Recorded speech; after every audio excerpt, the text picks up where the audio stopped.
ഇവിടെ ആരാണ് കള്ളം പറയുന്നത്, ആരാണ് സത്യം പറയുന്നത്? ജിഷിനാണോ അതോ അക്ബറാണോ? സംഗതി മറ്റൊന്നുമല്ല, പണിപ്പുര ടാസ്കിൽ നിന്നും ഇറങ്ങിയതിന് ശേഷമാണ് ബസർ അടിച്ചതെന്ന് ജിഷിനും, അല്ല ഇറങ്ങുന്നതിന് മുമ്പാണ് ബസർ അടിച്ചതെന്ന് അക്ബറും അവിടെയുള്ള മത്സരാർത്ഥികളും പറയുന്നു. യഥാർത്ഥത്തിൽ എന്താണ് ഇതിൻ്റെ സത്യാവസ്ഥ എന്നറിയാൻ വേണ്ടി ഞാൻ ഒരുപാട് തവണ വീഡിയോ പ്ലേ ചെയ്ത് നോക്കി. എനിക്ക് മനസ്സിലായ കാര്യം, ജിഷിൻ ഇറങ്ങിയതിന് ശേഷമാണ് ബസർ അടിച്ചത്. അത് വളരെ മൈന്യൂട്ട് വ്യത്യാസത്തിൽ മാത്രം. അതായത് പെട്ടെന്ന് നമ്മൾ നോക്കുമ്പോൾ നമ്മൾ വിചാരിക്കും അതിൻ്റെ അകത്താണെന്ന് ജിഷിൻ, പക്ഷേ ജിഷിൻ ജസ്റ്റ് അതിൻ്റെ പുറത്തിറങ്ങിയ ആ ടൈമിലാണ് കൃത്യമായിട്ട് ബസർ അടിച്ചത്. അപ്പോൾ അത് അങ്ങനെ അത്ര പെട്ടെന്ന് മത്സരാർത്ഥികൾക്ക് സമ്മതിച്ചു കൊടുക്കാൻ പറ്റില്ല. കാരണം ജിഷിൻ എടുത്തുകൊണ്ട് വരുന്ന സാധനങ്ങളിൽ ബോംബുണ്ട്. ആ ബോംബ് അവിടെയുള്ള മത്സരാർത്ഥികൾക്കുള്ള പണിയായിരിക്കും.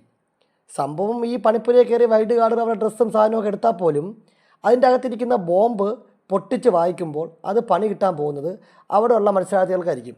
അതുകൊണ്ട് ഒരിക്കലും ജിഷിൻ പുറത്തിറങ്ങി എന്ന് അവർ സമ്മതിക്കില്ല.